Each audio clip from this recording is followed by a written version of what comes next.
अस्सलाम वालेकुम स्टूडेंट्स, आज का हमारा लेक्चर है एजुकेशनल रिसर्च का पार्ट 2। फर्स्ट पार्ट में हमने एजुकेशनल रिसर्च की डेफिनेशन और उसकी टाइप्स बाय पर्पस को डिस्कस किया था। आज के इस लेक्चर में हम एजुकेशनल रिसर्च की टाइप्स बाय मेथड को डिस्कस करेंगे। इससे पहले कि हम अपना लेक्चर शुरू करें, अगर आपने अब तक हमारा चैनल सब्सक्राइब नहीं किया तो चैनल सब्सक्राइब कर लें और बेल आइकन को भी ज़रूर दबा लें ताकि आने वाली वीडियोस आपको बर वक्त मिल सकें। तो स्टूडेंट्स, चलते हैं अपने लेक्चर की तरफ।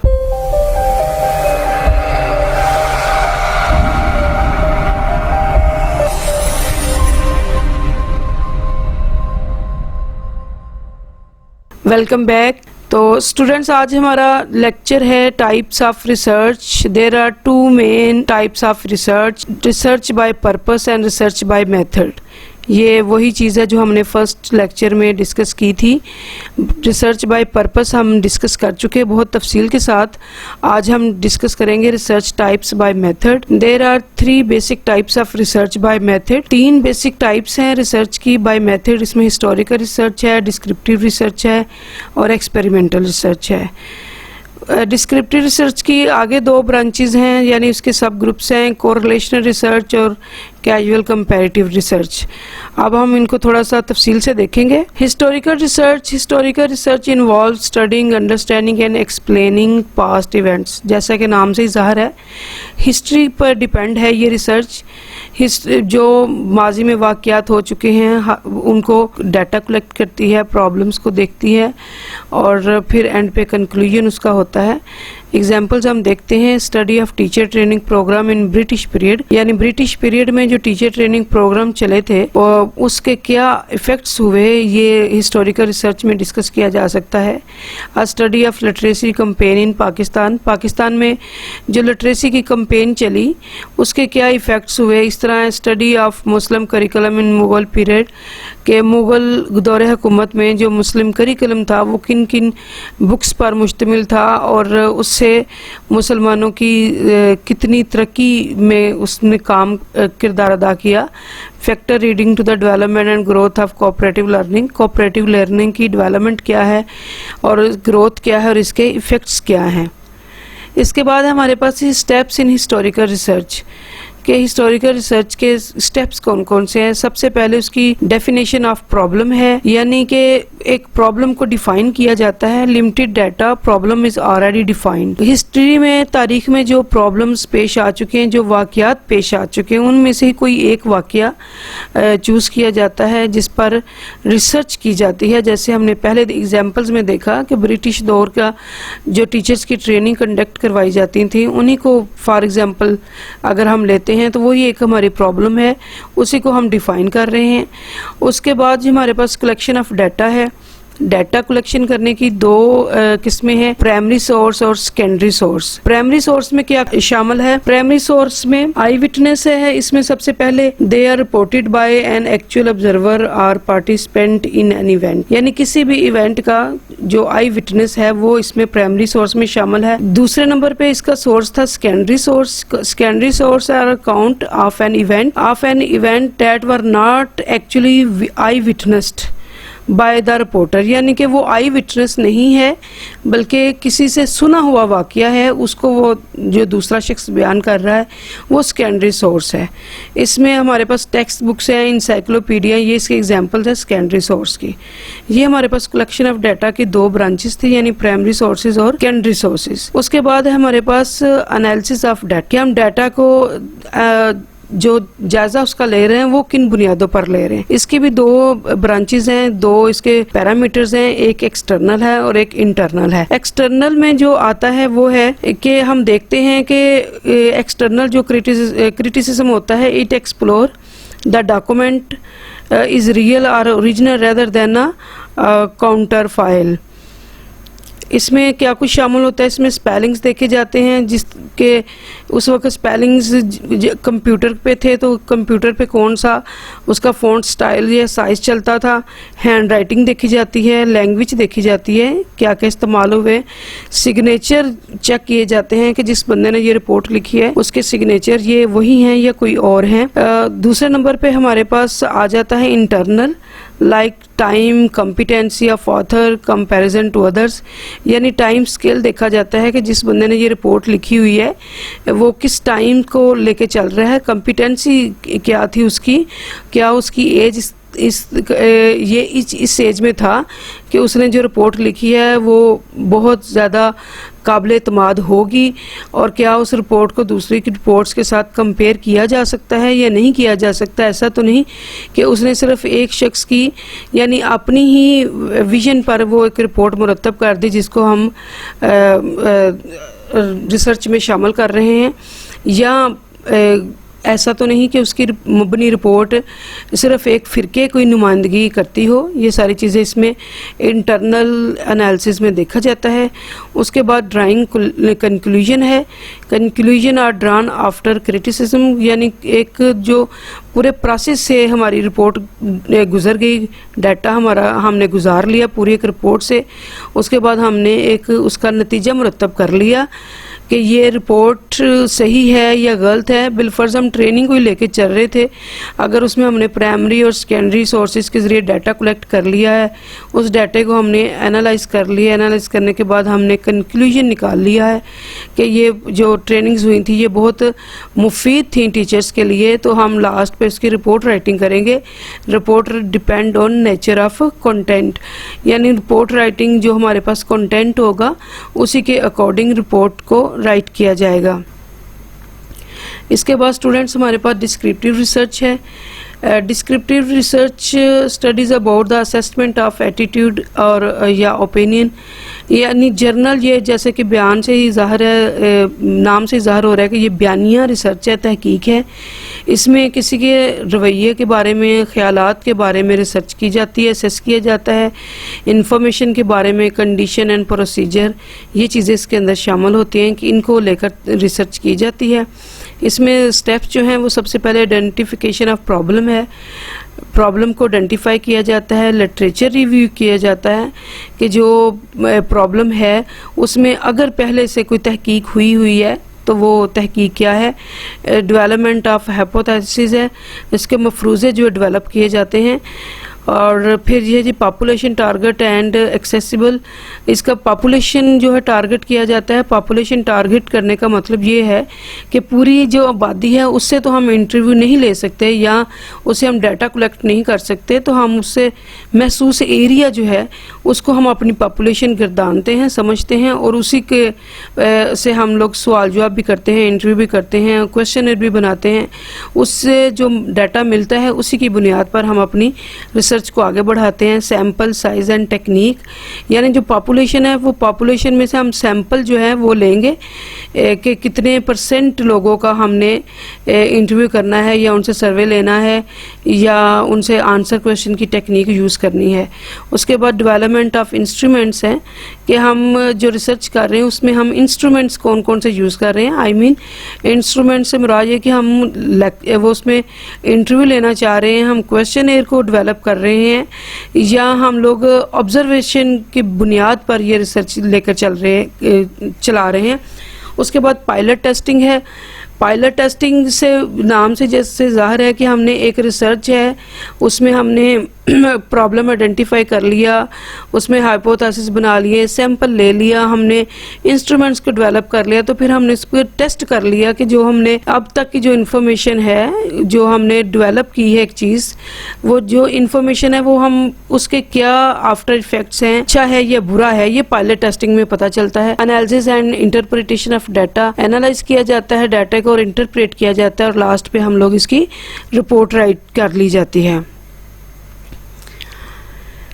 इसके जी मेथड्स ऑफ डाटा कलेक्शन के, डिस्क्रिप्टिव रिसर्च के जो डाटा कलेक्शन के टाइप्स हैं वो हैं क्वेश्चनर सर्वे है, इंटरव्यू है, केस स्टडी है, कंटेंट एनालिसिस है, job analysis, follow up study. Questionnaire survey में जैसे हमारे पास अक्सर क्वेश्चन आ जाते हैं कि किसी भी चीज़ के बारे में क्वेश्चंस, डिफरेंट टाइप के क्वेश्चंस पूछे जाते हैं। इंटरव्यू किसी एक शख्स से भी लिया जा सकता है, ज़्यादा से भी लिया जाता है, ग्रुप इंटरव्यू भी हो सकता है, पैनल इंटरव्यू भी हो सकता है। केस स्टडी किसी एक शख्स के बारे में जो उसका प्रोफाइल बना होता है उसको स्टडी करके एक रिसर्च मुरतब की जा सकती है। कंटेंट एनालिसिस है, जो हमने जिस टॉपिक पर हम रिसर्च कर रहे हैं, लोगों से इंटरव्यू लेने के बाद या क्वेश्चन लेने के बाद हमने उस कंटेंट का तज्जिया करना है। जॉब एनालिसिस है कि जो एक बिलफर्ज अगर एक जॉब पर लोग काम कर रहे हैं, उस जॉब के बारे में लोगों का फीडबैक जो है वो लिया जाता है। और फॉलोअप स्टडी भी इसी की कैटेगरी में आ जाती है कि जो लोग वो जॉब करके जा चुके हैं उनसे हम इंटरव्यू करें या उनसे क्वेश्चन पूछें कि अगर आपने ये जॉब की तो आपके क्या तजर्बात रहे। इसकी जी आगे किस्में हैं जो वो casual comparative study, descriptive research की ये टाइप है। It is also called x post facto research, Latin word है फॉर आफ्टर द फैक्ट। सबसे पहले आपने इसको याद रखना है कि कैजुअल कंपैरेटिव स्टडी को एक्स पोस्ट भी कहा जाता है, इसके रिसर्च का दूसरा नाम है। ये लैटिन वर्ड है जिसका मानी है आफ्टर द फैक्ट, यानी कि हकायक के बाद जो काम होता है वो है। In this type of research researcher attempts to know the cause of consequence of difference that already exist between two groups. यानी इस रिसर्च में रिसर्चर ये कोशिश करता है जानने के लिए कि दो डिफरेंट ग्रुप्स में जो कि ऑलरेडी मौजूद हैं, दो डिफरेंट ग्रुप्स, उनमें क्या नताइज जो डिफरेंट आ रहे हैं उसकी क्या वजूहात। In this research the researcher tries to know the cause and reason for existing difference in the behavior of individuals। इसमें ये जानने की कोशिश की जाती है कि दो लोगों के अगर बिहेवियर में डिफरेंस है तो वो डिफरेंस किन वजह से है। Casual comparative studies attempt to identify cause effect relationship, यानी एक वजह जानने की और उसके बाद उसका इफेक्ट जानने की कोशिश की जाती है।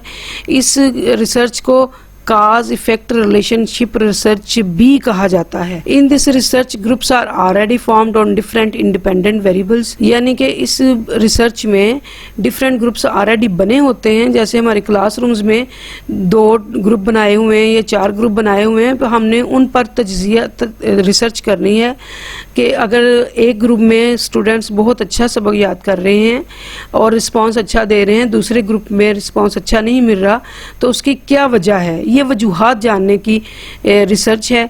The basic casual comparative design involve selecting 2 groups different on some independent variables and comparing them on the independent variables. Dependent और इंडिपेंडेंट वेरिएबल्स यानी कि ऐसी चीजें जो तब्दील हो जाती हैं, हमने उसके मुताबिक देखना है, बच्चों को करना है कि अगर 2 ग्रुप्स उनमें क्या डिफरेंस आ रहा है, उनके बिहेवियर में क्या डिफरेंस है।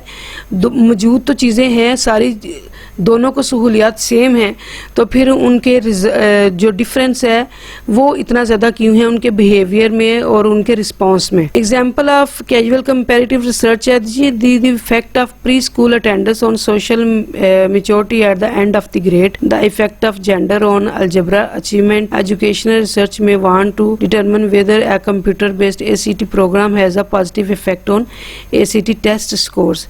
यानी एजुकेशनल रिसर्च ये सबसे पहले वो उन्होंने ये देखना है कि अगर हमने एक ट्रेनिंग करवाई है प्रोग्राम की, तो उस ट्रेनिंग के बाद जो पोस्ट टेस्ट लिया जा रहा है उसमें क्या रिजल्ट्स आए हैं।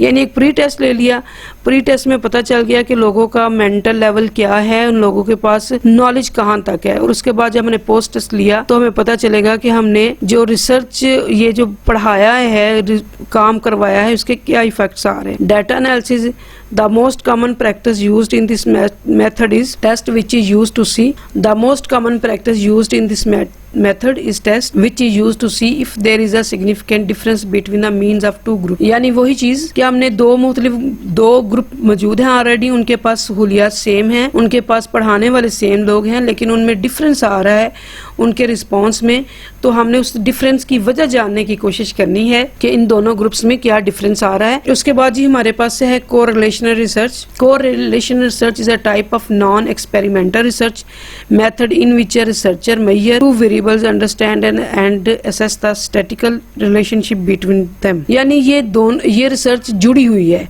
कोरिलेशन यानी मिली हुई है एक दूसरे से। इसमें एक्सपेरिमेंट नहीं किया जाता, सिर्फ ऑब्जर्व किया जाता है और मुख्तलिफ वजूहात जानी जाती हैं जो एक दूसरे से जुड़ी होती हैं। जैसे एग्जांपल में हम देख लेते हैं the relationship between intelligence and self esteem, यानी हमने ये देखना है कि एक बच्चे में इंटेलिजेंस लेवल और सेल्फ स्टीम ये दोनों चीज़ें एक दूसरे के साथ जुड़ी हुई हैं, मिली हुई हैं, इनका रिलेशन है। Use of an aptitude test to predict success in algebra courses, study of relationship between marks of internal and external assessment. हमने असेसमेंट ली इंटरनल एंड एक्सटर्नल, उसमें जो रिजल्ट्स आए वो रिलेशनशिप एक दूसरे के साथ जुड़ा हुआ है, ये हमारा कोरिलेशनल रिसर्च में आता है। इसकी एक छोटी सी मिसाल और भी आ सकती है कि जैसे कि आजकल स्मोकिंग बढ़ रही है, तो स्मोकिंग का जो असर हो रहा है वो हमारे जो स्मोकर्स होते हैं उनको उनमें लंग कैंसर जो है वो बहुत बढ़ रहा है। तो ये कोरिलेशन की रिसर्च की एक किस्म है, एक एग्जांपल है। पहले इंसान वो स्मोकिंग करता है और उसका असर जो है वो उसके लंग्स पे पड़ता है, ये दोनों चीज़ें आपस में मिली हुई हैं, जुड़ी हुई हैं। Difference between correlational and casual comparative study, इन दोनों में थोड़ा सा फ़र्क है, वो देख लेते हैं। Correlational research attempts to determine how related to और more variables are, for example as cigarette smoking is increasing day by day and as a resulting cancer is increasing। ये वही चीज़ आ गई जो मैंने अभी एग्जांपल कोट की कि सिगरेट जो बढ़ रहा है, सिगरेट स्मोकिंग बढ़ रही है और उसका रिजल्ट जो है ना वो कैंसर की सूरत में निकल रहा है। ये दोनों चीज़ें आपस में जुड़ी हुई हैं, ये कोरिलेशनल की किस्म है, उसकी टाइप है, उसकी एग्जांपल है।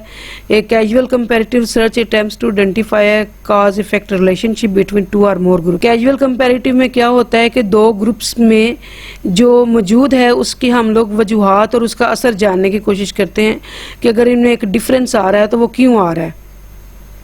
फॉर एग्जाम्पल जी researcher compares a group of high school drop out with a group of high school students who have not drop out of the schools, यानी कि रिसर्चर इस चीज़ पर डिस्कस करता है, उसको रिसर्च करता है कि अगर हाई स्कूल में कुछ बच्चों ने स्कूल ड्रॉप आउट किया है तो वो क्यों किया है, और जिन बच्चों ने स्कूल ड्रॉप आउट नहीं किया तो उन्होंने क्यों नहीं किया। ये दो इसकी थोड़ा सा फ़र्क है, ये समझ लेना चाहिए। इसके बाद जी हमारे पास तीसरी इसकी किस्म है रिसर्च की, experimental research. It is a scientific approach of research where one or more independent variables are manipulated and applied to one or more dependent variables to measure their effect on the latter. यानी experimental research ये laboratory research है, तजर्बा करने वाली research है, scientific approach है। उसमें होता क्या है कि कुछ मतगय्यरात यानी कि जो चेंज होने वाली सूरत हाल है वो डाटे के ऊपर अप्लाई किया जाता है और फिर उससे जो रिजल्ट्स हासिल किए जाते हैं वो हमारी रिसर्च का रिजल्ट कहलाता है, उसका कंक्लूजन कहलाता है। Example the effect of positive reinforcement on attitude towards school, यानी पॉजिटिव रीइंफोर्समेंट हम जिस वक्त स्टूडेंट्स को भी करते हैं और टीचर्स के लिए भी शो करते हैं कि जी आपको इसका ये सिला मिलेगा, ये इनाम मिलेगा अगर आप ये काम करेंगे, तो फिर हमारे पास स्कूल जाने के और स्कूल की एक्टिविटीज़ के मतलब क्या रिजल्ट्स मिलते हैं, लोगों में क्या चेंज आता है, ये हमारा एक्सपेरिमेंट है। Impact of term test on achievement in the subject of math. दूसरे नंबर पे इसके एग्जांपल कि अगर हम टर्म टेस्ट ले रहे हैं, टर्म टेस्ट उसको हम लोग वीकली टेस्ट में भी नाम ले सकते हैं, मंथली टेस्ट में भी ले सकते हैं, जो हम डेली टेस्ट लेते हैं वो भी इसमें आ सकता है। हम लोग डे बाय डे टेस्ट ले रहे हैं, वीकली टेस्ट ले रहे हैं, उन टेस्टों के एंड पर जो मैथ में अचीवमेंट स्टूडेंट्स की आ रही है उस पर क्या असर पड़ा है। इस तरह स्टडी ऑफ एवियर्स on learning in the subject of English and social studies and other subjects, यानी हम लोग जो एवियर्स यूज कर रहे हैं उनका हम किसी भी सब्जेक्ट को पढ़ाने पर कितना असर पड़ रहा है और उसके कितने रिजल्ट्स गेन हो रहे हैं, ये हम एक्सपेरिमेंट कर रहे हैं पढ़ाने के लिए। मतलब हम पढ़ाने के लिए अगर हम फ्लैश कार्ड यूज़ करते हैं या बच्चों की ग्रुपिंग कर लेते हैं या पेयर्स बना लेते हैं, उन ग्रुपिंग और पेयर्स बनाने से हम ये तजर्बा करते हैं कि बच्चों की लर्निंग स्पीड बढ़ जाती है, इससे बजाय इसके कि हम खड़े होकर सिर्फ लेक्चर दें और बच्चों को कंसेप्ट पढ़ाने की कोशिश करें। उसके बजाय अगर बच्चों को ग्रुप्स में डिवाइड कर दिया जाए तो वो एक तजर्बे के तौर पर रिजल्ट सामने आ जाएंगे कि बच्चे कितना गेन कर रहे हैं।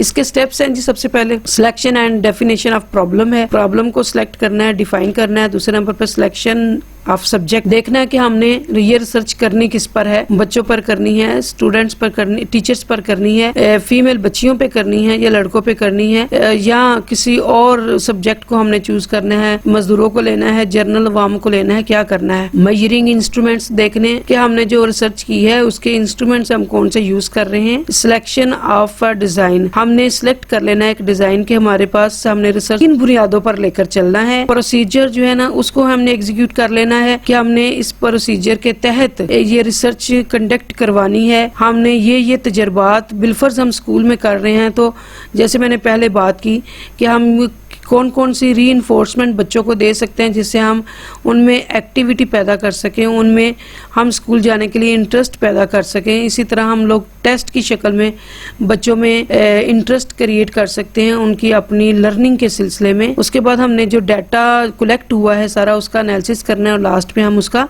कंक्लूजन निकालेंगे। तो स्टूडेंट्स, ये था आज का हमारा लेक्चर।